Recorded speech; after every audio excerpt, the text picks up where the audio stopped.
Hello. Awesome. What's Mitch? How are you? Good to see you. You Thanks too. for coming along. Hi, everyone. Today is another beautiful day here on the Gold Coast. We had our national camp on the weekend, went really well. Congratulations to everyone who took part, and especially thank you to all the boys down in the Illawarra Dojo who organised things, particularly Vic Timev and Shane Cunliffe, who spent a lot of time and energy putting it together. So well done. It was a great event. I've heard feedback that it was awesome. Yeah, it was a lot of fun. Good on you. Rodney Ellis, nice to see you, man. Do you know, Rodney, I'm training with Mike Mead every day these days, and he never stops talking about you. There you go. Rochelle, Mac, good to see you, Mac. You're up early, I guess, with that extra change. Daniel was at the camp. Gaza, Marco, Sensei Mike Clark. Wet and windy WA. Well, it's beautiful here.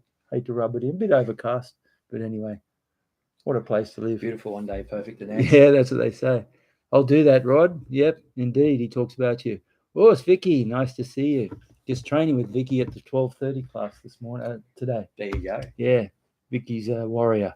But anyway, guys, I'm going to talk a little bit about loyalty, and what it means. And there's all kinds of loyalty. And one loyalty no one ever talks about is loyalty to your own memory. And I forgot to bring my notes in, so I'm going to have to go and get them. But anyway, we've been talking about it, and it's an interesting thing because loyalty seems to be quite ephemeral these days. People think that the only loyalty you need is the loyalty to yourself. And of course, it's important to be loyal to yourself, but there's a whole lot more to that, and we were just talking about it before. Mitch was saying it's actually multifaceted. There's different types of loyalty. I think so. You had some fantastic notes you should probably grab. Well, I probably remember off the top of my head, but one thing that I really was Matus, good to see you. Patty, nice to see you too. One really important point about loyalty is this: it's often described as the highest law, and people wonder why that is. One of the things we forget about our instructors is they often know more about us than we know ourselves, especially if they're an experienced instructor. They can look at you and they know exactly what you need to take your training to the next level, but you don't. But they give it to you anyway. And so they're helping you improve in ways that you're not conscious of, So when they say loyalty is the highest law, it is very important to have that clarity that your instructor, they really do offer you so much. The other aspect of loyalty is that when we advance through the ranks, we are actually creating a form of legacy. Like Frank Everett was my instructor, Masoyama was my instructor, and I have a responsibility that if I'm going to be one of their representatives, whether I'm a black belt or an instructor of some sort, well, then the responsibility I have to them is a form of loyalty. Because we're only here today. It doesn't matter who you are, you're training in the martial arts based on the loyalty that your instructors had to their teachers, to the point where they allowed you to stand on their shoulders. And we, as the phrase goes, we stand on the shoulders of those who came before us. But we need to remember too that the future generations also need shoulders to stand on, and that's you and me. And we don't want to have wobbly legs, do we? That's a good way to put it. We need to be strong, and we need to be representative of our instructor. We need to have all our ducks in a row, and we need to make sure that all the three levels, the Shingi Tai, and Mike Clark's book Shingi Tai is one of the best you can ever get on the subject. Shin, the mind aspects, Gi, the technical aspects, Tai, the physical aspects. And as an instructor, we owe it to the people we are loyal to represent in all three of those. We have to have our mind together. We have to be able to represent in a way that we have the warrior mindset, we're calm, we're peaceful, we have strength in reserve, but we're not a violent character. I put a post on a group today, which was a comment from Jordan Peterson. Jordan Peterson, yeah. He made a comment about strength, but not violent. And there's a big difference. You need certain qualities to be strong and courageous and everything like that. But it doesn't necessarily mean you're violent. And he mentioned the martial arts and the things that the martial arts Wow. learn. It's very, very cool post. So we need to have that our mind in place. There's no place in the world for an instructor who isn't in control of his emotional reactions to events as they happen. You don't want to be a student of instructor who's uncontrolled and violent. Off the hinges, yeah. Yeah, off the hinges. Gear, the technical side. Well, of course, we want an instructor whose technique is correct and accurate. They don't have to be the best in the world, but they have to be able to teach clearly and pass on to you technique that works. And I think And also something you say, sorry to jump in, is tested against non-compliant opponents as well. We want that reality. Yeah, that's a instead really of the martial arts that get sold. If there's a lot of not the so great, bullshito stuff. Yeah, that's a good way to put it. Whoever came up with that, that's great. But that's true. You want to make sure that the techniques you use work against a non-compliant opponent whose objective is to hurt you. And there are different levels of that, and there are certain things we teach which, pressure tested just wouldn't work. It's that simple. So that in that respect, you have a loyalty to the technique too. You can't pass on things to your students which just don't work under pressure. I can remember a story many years ago where a second-degree black belt in a particular martial art was convinced that her technique was solid until she was attacked by a couple of guys, and she was using all her techniques and nothing worked. Wow. And one thing led to another. She got herself in a little bit of trouble, and she was so devastated that she ended up taking her own life simply because she had been led into this false reality. Wow. So that's a form of loyalty. You don't want that to happen as well. Harry, good to see you, man. Paul Kniep, guten Abend, mein Freund. Guten Morgen for you. Paul, good to see you, man. And Mel, thanks for coming along. So that loyalty, Sosai Masayama, he had a sense of people's loyalty, and he reflected in a form of inner and outer circle. And there were certain people which got into his inner circle. It had nothing to do with how much money you sent the organization, how many members you registered. It was more about this unwritten sense of your loyalty that he perceived. And so he had that inner circle. And in terms of loyalty being that higher law, you tried different martial arts. Yep. I have over the years. I started in a different type of karate, Yep. And then eventually found my way to Kyokushin. Yep. Different people try different martial arts, and some people will try Kyokushin, go somewhere else. Some people try different things and come to Kyokushin, or, and eventually you settle somewhere. And that's when your sense of loyalty should be as firm as granite, I think. So everyone knows that I'm very loyal to Kyokushin, but I'm also very, very in love with Brazilian Jiu-Jitsu, and I'm very loyal to that as well. So can you be loyal to two masters? Well, I'm loyal to mum, loyal to dad. Yes, you can be, because they serve different purposes. And for me, the conjunction of technique that I find between Kyokushin and Brazilian Jiu-Jitsu, and wrestling for that matter, is a beautiful thing. I don't see any conflict whatsoever, and I don't see any conflict of interest. And one of the things I used to find really interesting, a lot of people would do things behind Masayama's back, thinking that, he may not like it. And to me, that was a reflection of their sense of loyalty, not his sense of requirement. And everything I did, so if I was off doing kickboxing or wrestling or anything like that, I'd always tell Masayama. And he always used to say three words: "You're a good boy. You're a good boy," he used to say. And I think he recognized that I wasn't going anywhere fast. And I think someone in Europe recently asked me, what keeps me motivated? And I'm just thinking, that's the silliest question in the world. It's like saying, why do I drink water or breathe air? It's like, well, it's a natural thing to do. And once you get your loyalty in place, then that never arises.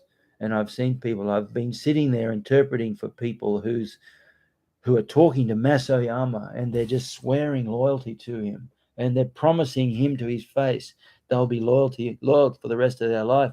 and 2 months later they're gone. They're gone. Yeah. One thing or another happens that confronts their ego or confronts their personality, and they start to rationalize it. And you can rationalize everything or Absolutely. anything. Yeah. And they would rationalize their sense of loyalty, and the next thing you know, they're off somewhere else.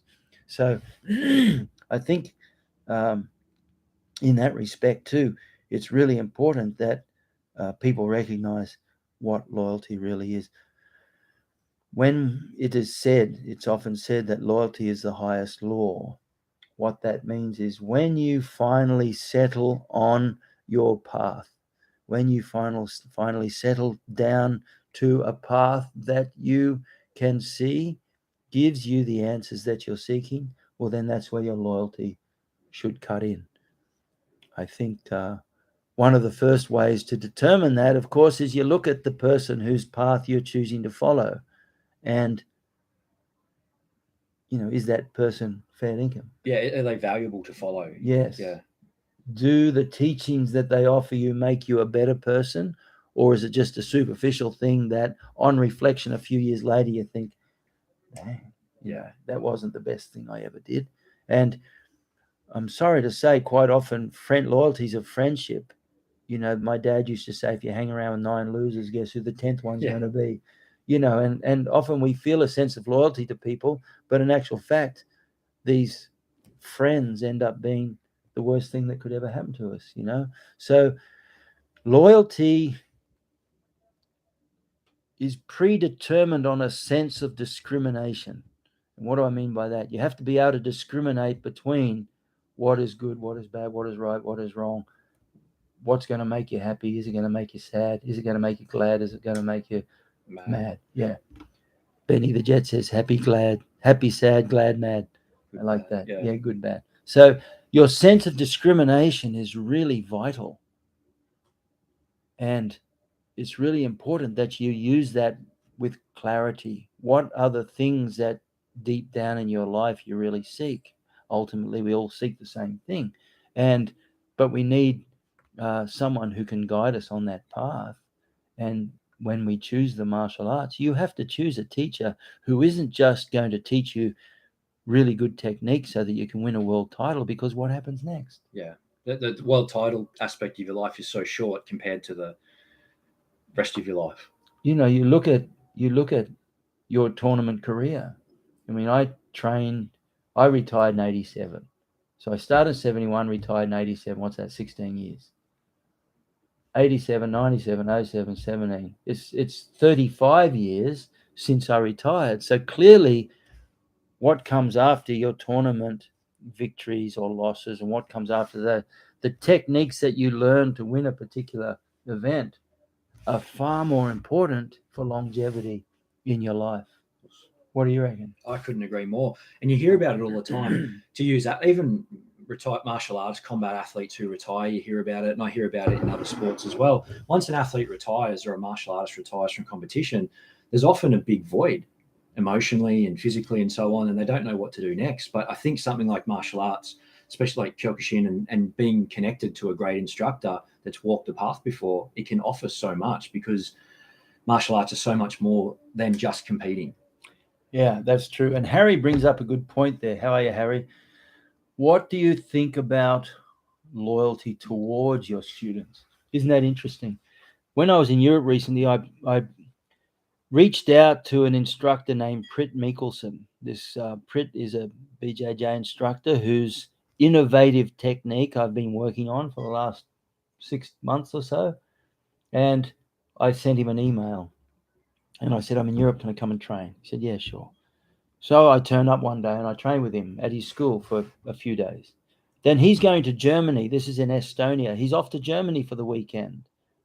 So I jump on a plane to Germany and I turn up at the seminar and I pay my seminar fees. And that's another form of loyalty. This is the thing that I love about mates rates and friends. When you have a friend, if they offer you mates rates, that's great. That's their choice. But when you go to someone seeking their services and they're the friend and you ask for mates rates, to me that's insane, because if they're their friend, you'd be supporting them. Yeah. So you want them to have the best you can. So anyway, I turn up at a seminar in Cologne pay my fees, and I train again with Prit. And then from there, I go off, spend some time with my daughter, and then I went up to Estonia again, and I spent a week at a camp training with him again. And it was at that point that he said, that's when he realized I was serious, because so often he gets contacted by people who say, can they train, and they want to, and they never follow through. Well, it's the same, Harry's point about instructors being loyal to students. You know, you have so many people walk through the door, and this is why you hear stories about, the way instructors would test their students. Yeah. And it's a form of testing loyalty. Pre-qualification, to see if someone's serious. That's right. And it's like that great story of the little boy who wanted to learn the art of poetry recitation, which in Japan was regarded as one of the high arts, learning how to recite poetry beautifully. And this little boy was sent to the master, and for the first 3 months, all he did was sweep and clean and serve food. And one day he said to the master, well, I'm here to learn poetry. When do I start? He said, oh, I'll start tomorrow. So the master got him to recite this one poem, and he recited over and over. And master goes, it's pretty good. Let's try it again. It's good. Let's try it again. And, a year later, they're still doing the same one poem. And this kid's going insane. He's going, what's next? What's next? Have you ever been that? If you're an instructor, have you ever had people going, when do I get my next belt? Or why did he get a belt? I didn't get a belt. Or why did he get a stripe on his belt? I didn't. This little kid decides that enough was enough, and he runs away in the middle of the night. And he's walking along the Tokaido, the main road from Osaka to Tokyo. And on the side of the road is a fireplace, and there's 3 or 4 guys sitting around having a sake, reciting poems. And this little kid stops for a sec and listens. And he watches, and he's got a smile on his face. He didn't realize he had a smile on his face. And they go, what are you smiling about? He goes, oh, sorry, nothing. And they said, well, what, you think you're better? He says, no. I said, well, you don't know. Do you know how to recite poems? He goes, I know one. And so he goes over there and he recites that one poem that his master had been teaching him and learning, teaching him to master. And all these men looked at this kid and they were in awe. And they said, my God, who are you? That's incredible. And then he told them his story, and they said, you better get back before he wakes up so he doesn't know you're missing.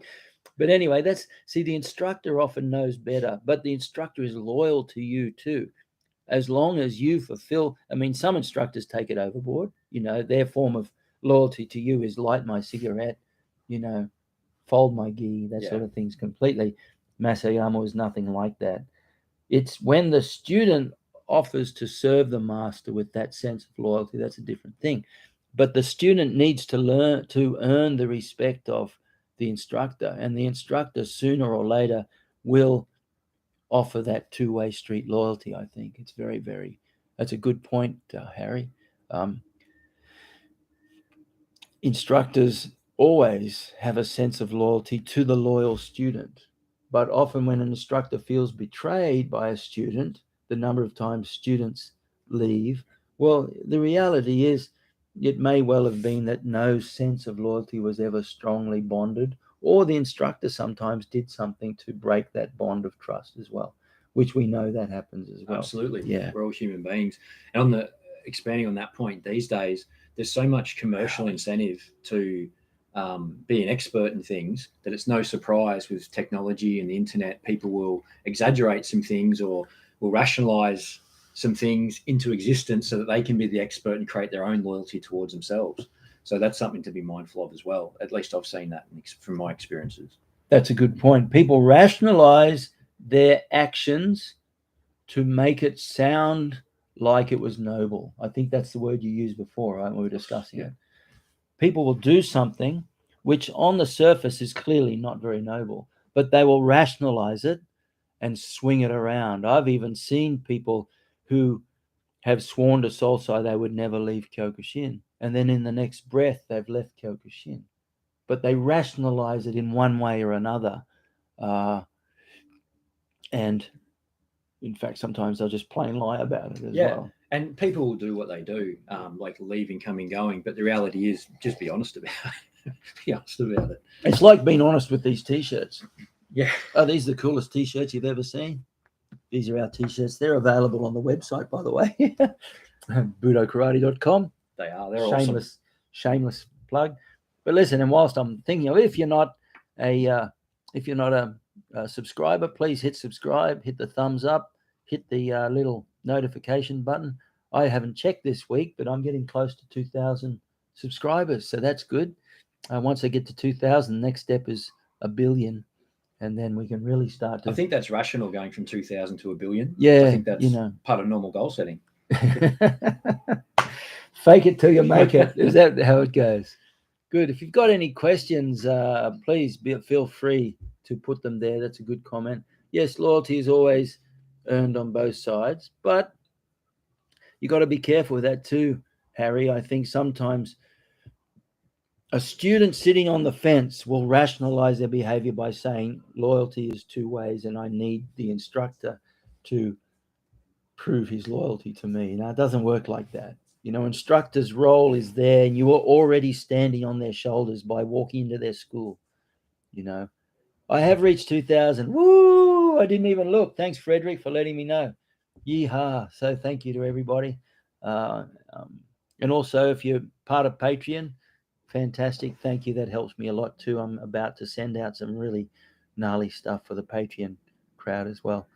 But yeah, it's not, as a student, it's not your job to seek the loyalty of the instructor to you. Your job is to simply behave nobly as a student, and then you will automatically receive the loyalty of the instructor in time. That's very important. Frederick, you've distracted me now with telling me I've got 2,000. I'm going to go and get two things. I'm going to go and get my notepad, and I'm going to go and get my latest student.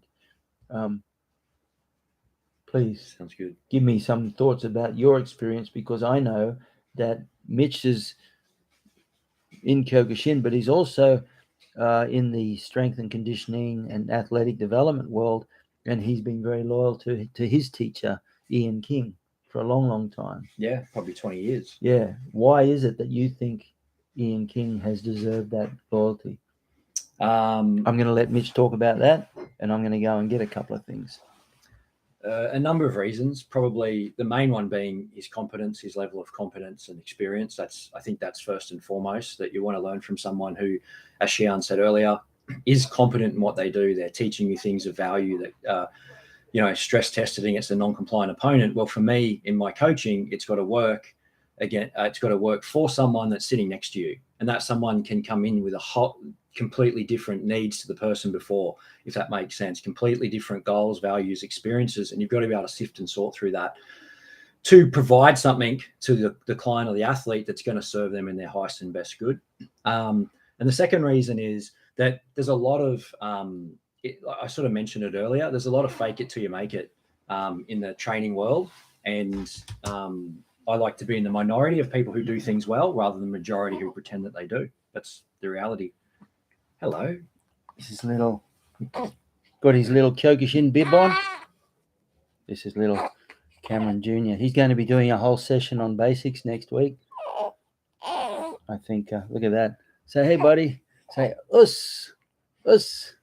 Good. There you go. He'll do the session if he's got time after his chin-ups and sit-ups and squats, right? Well, we've got to fit him in next week. He's going to be a little busy because he's got his workout to do, and he's, hey, buddy. So I'll let him go back. He's doing chin-ups out the front there. He only weighs 5 kgs, but he's swinging a 24-kilo kettlebell. It's hilarious. That's so funny. Yeah, so that's on that side of things. Xian's just brought some notes in, so I'm sure we'll cover some things there. If anyone's got any questions or comments on it, because I'm sure you've all got your own experience as well, please shoot. Yeah, he's pretty cute, but anyway, he'll be the youngest Kyokushin student in the world next week. Be doing a whole session on basics.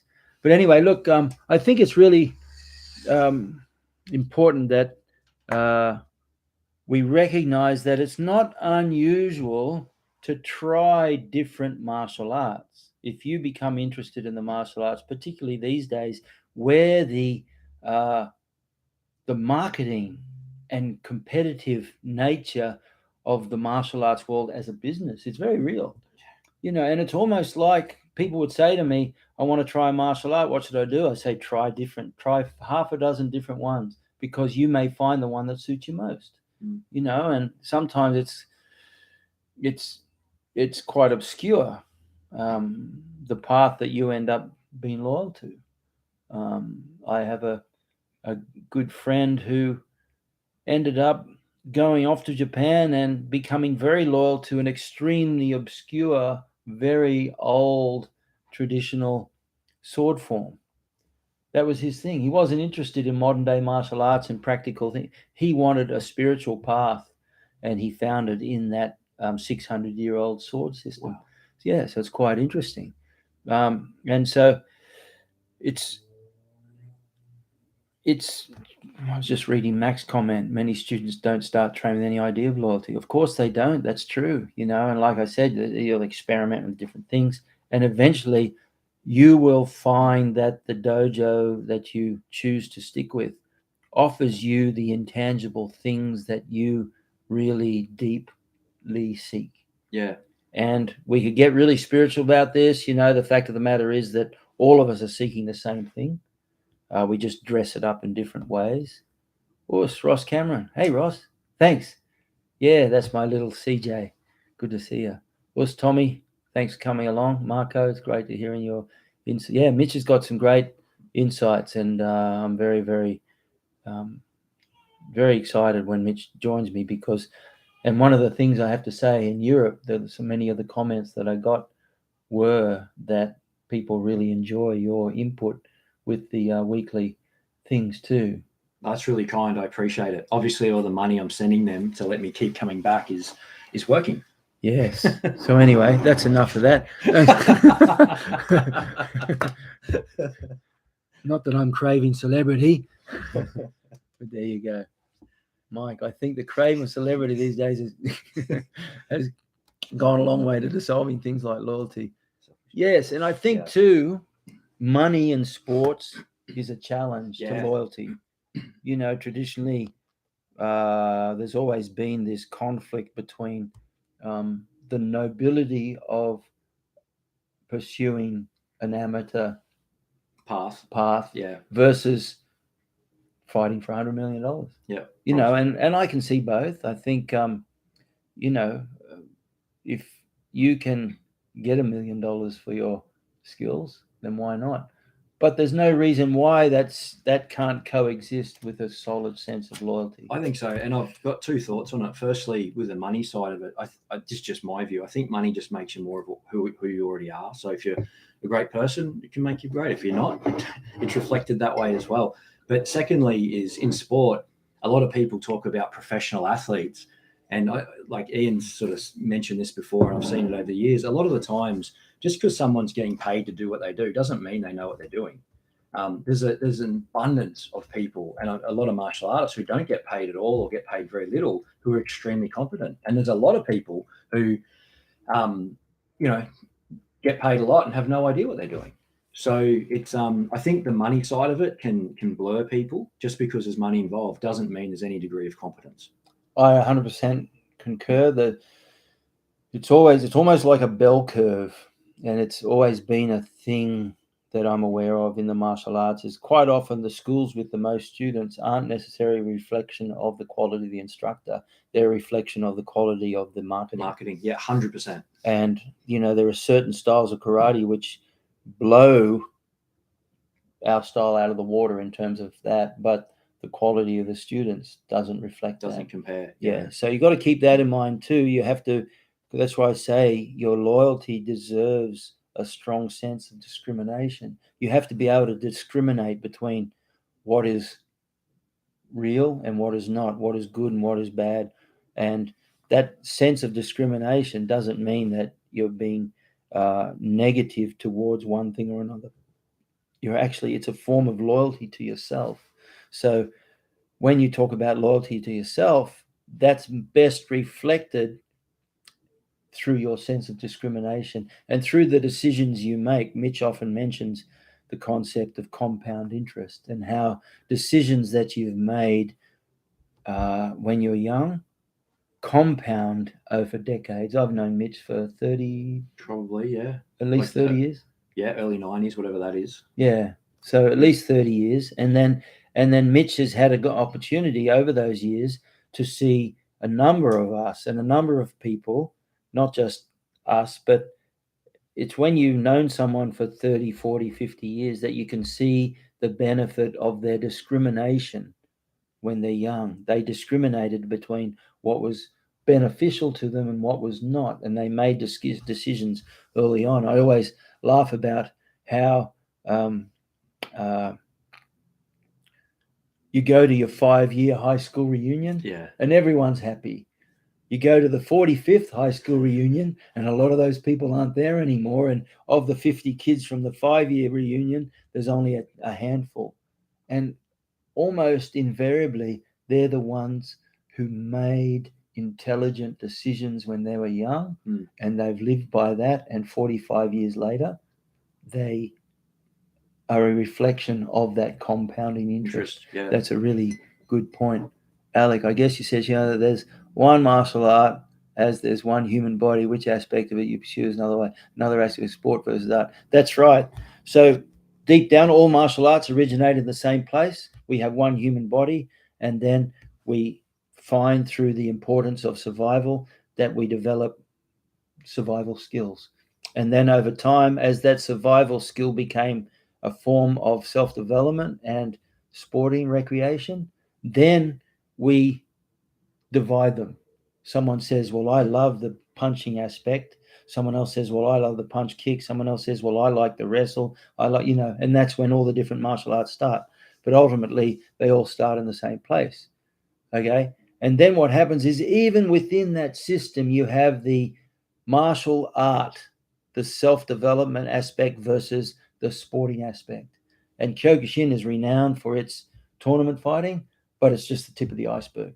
And like Alex says, there's a very clear delineation between the martial art, which, as we mentioned before, lasts a very limited period, and the sporting aspect, and the martial art, which lasts your entire life. And you have to be very clear about both of them.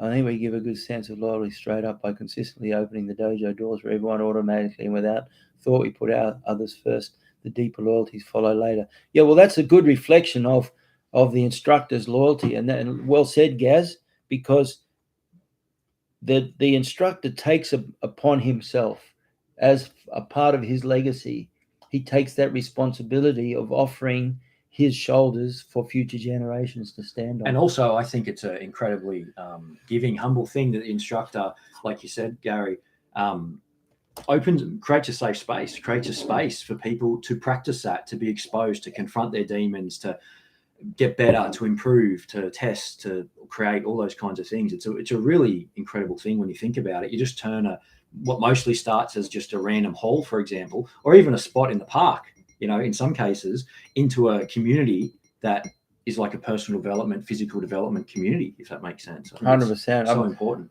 The first teaching I ever did was in 1974 on the behind the curtains on the stage at Miami High School.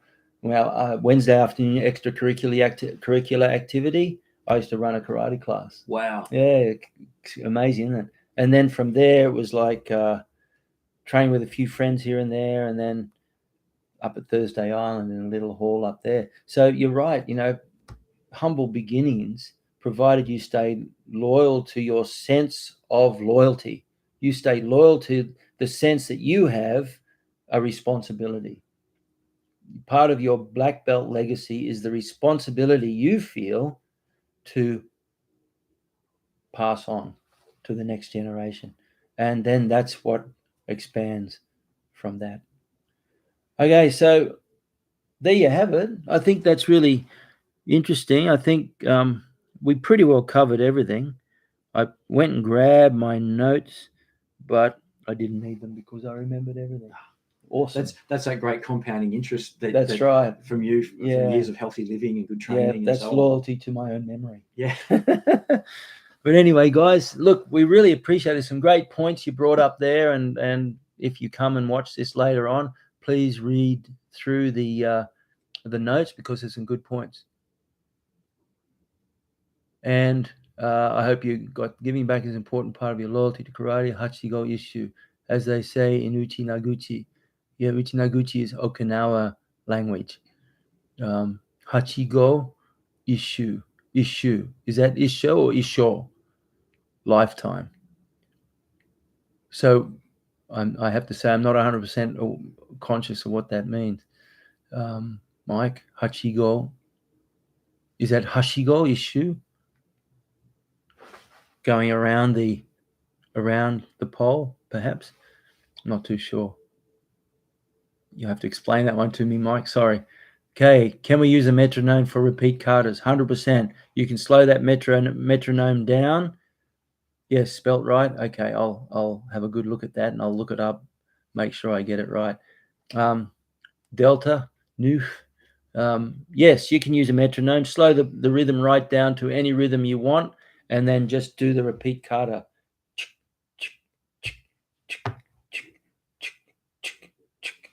Anything you want, and then you can speed it up.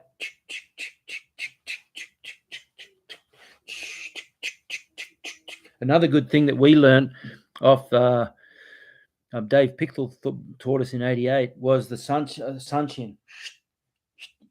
And there's a certain rhythm that you do, and then what we do is 2 to 1 and 3 to 1 and 4. Remember we used to do that? I don't remember. What you get is you'd have one person doing sunshin to the normal speed, and everyone else would try to do 2 in that time, and then 3 in that time, and we'd constantly try to get race to get up to 10 in the space of one kata. So that's good too. Boom. Yeah, no worries. It means when you receive something, you don't just take it like a child. You give something back. Yeah, that's a very, very Japanese concept. The danger of that, though, Mike, I have to say, is, it's kind of funny. If I had a business card, you often see people, juniors, like new employees in a big company, trying to pass their business card on to someone very high in the company. And they're going, yeah, look, I can't take it right now. Don't have my, because as soon as they take it, there's that sense of giddy. Rodney mentioned giddy, that sense of obligation that they have, and in Japan, you got to be careful of that, because they'll often use that to their advantage. They'll actually, I must say, quite often it's a very subtle difference between whether it's a Christian thing or whether it's just a form of social behavior found commonly in Christian countries. You do something for someone without any expectation of return. You do something, and that's it. The receiving is in the act of doing it for them. Whereas quite often in Japan, and I know not everyone, but quite often in Japan, people will do something for you, knowing that somewhere along the line, there'll be an obligation that they have created an obligation that you have to pay back. And so this is why you'll see Japanese work very hard to overcome that obligation as soon as they can. You do something for them, and as soon as possible, they'll do something back, just so there's no sense of debt, ongoing obligation. Yeah.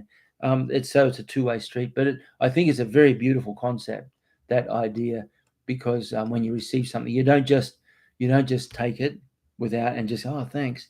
You do develop a sense of returning. I think that's a very beautiful thing. There we have it, Us. It is Delta, yes. Calling it Delta, even if it's not your real name, but yes, indeed, those sort of trainings. If you have,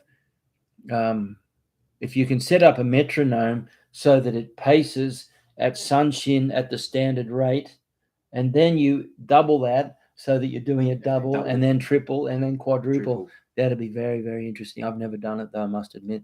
Thank you very much, everyone. Gee, that was some interesting discussion there. Loyalty, the highest law.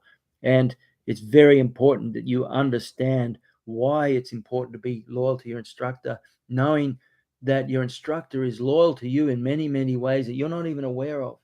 They know what your technique needs even when you don't. So they're giving you that back in ways that you're often not aware of. Okay. Having said that, you may experiment with different things, but you finally settle with a sense of loyalty on one path. And that's really, really important, because you can't take that path to any depth without that sense of loyalty and the guidance. And I'll just think about it mathematically quickly. If the instructor's had 20 years experience and you're new, they've got 20 years of insight that the new person doesn't have. Exactly. And even when that new person's got 10, they've got 30. Yeah. So that compounding, it's that guidance is critical. Yeah. And you can only receive the benefit of that deeper instruction from your teacher through loyalty, because it's not like a written rule. It's an unwritten law that your instructor senses your loyalty and will pass on to you in kind. If you have a strong sense of loyalty, your instructor will pick it up. Okay. There you have it. Us. Thanks, Mitch. Thank Love you. that t-shirt. Yeah, it's great, isn't It's it? a ripper. So but anyway. yours. Oh, yeah, you like this one? Yeah. Good on you. Thanks, everyone. Us. Good to see you, everyone, and look forward to seeing you next week. Us. Thank you.